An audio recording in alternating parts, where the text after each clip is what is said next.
All right, let's talk about a problem that literally everyone runs into. It doesn't matter if you're building a new app or just trying to plan a backyard barbecue. How do you take this huge, complex project with a million moving parts and turn it into a simple, clear roadmap that actually gets you to the finish line? Well, that's exactly what we're going to break down right now. I mean, you know the feeling, right?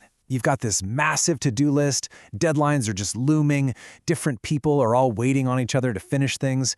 It just feels like you're wrestling with this giant, tangled-up ball of yarn. It's chaotic, and honestly, it's super stressful. But what if I told you there was a proven method to see right through that chaos? A way to find the one single path, the one sequence of events that dictates your entire project's timeline, letting you manage everything else around it? Well, there is, and today we're going to learn how to find it.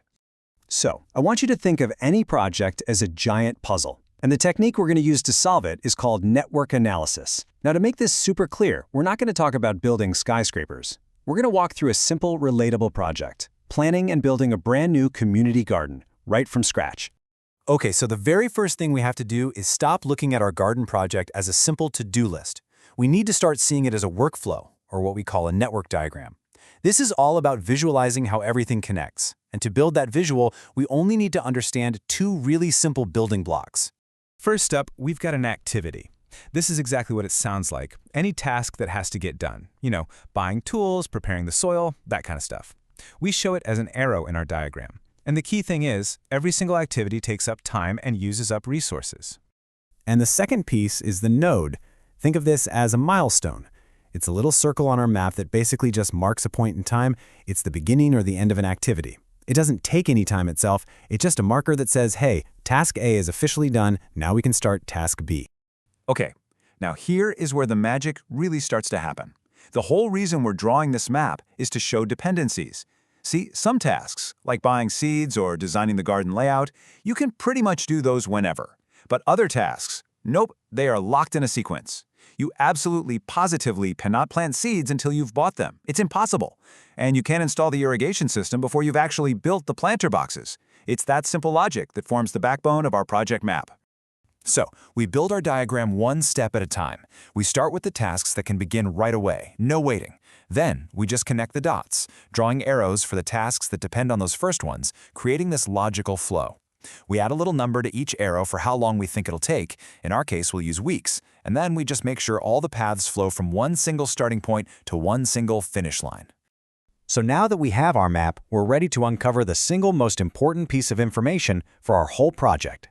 We're about to find what is known as the critical path. And trust me, this is the real secret to understanding your project's unchangeable minimum timeline.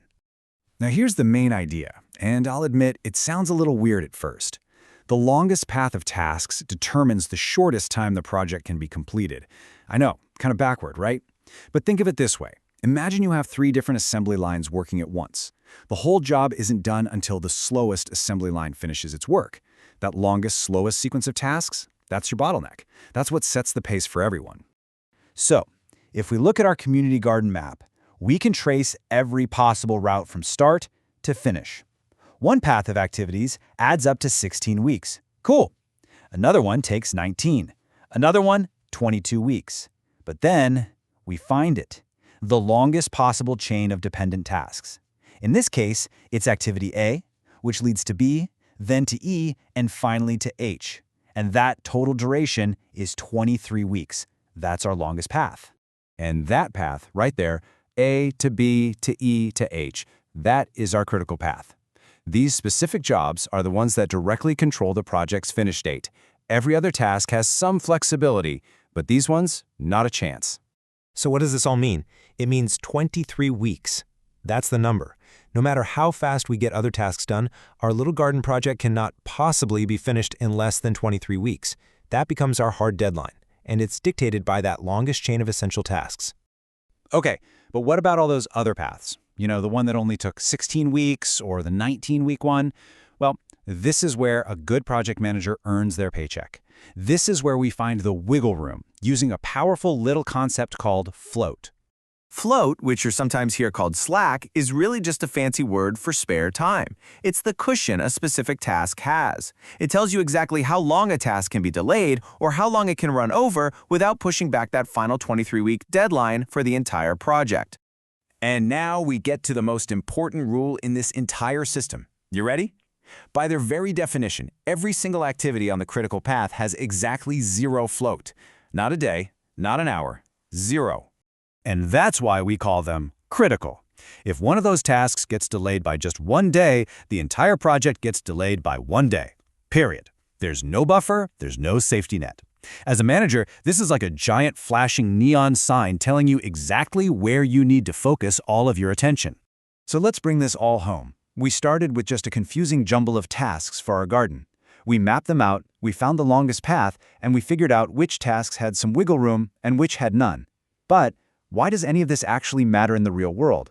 Because this isn't just some neat little exercise. This method basically gives you project management superpowers. It shows you exactly where your project is most likely to break, right there on the critical path. It helps you decide where to assign your best people and your most important resources.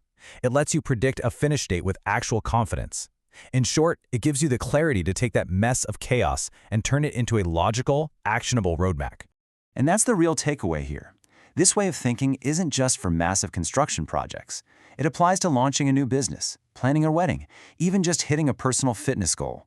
It forces you to ask that crucial question: what are the essential, sequential steps that I absolutely cannot skip?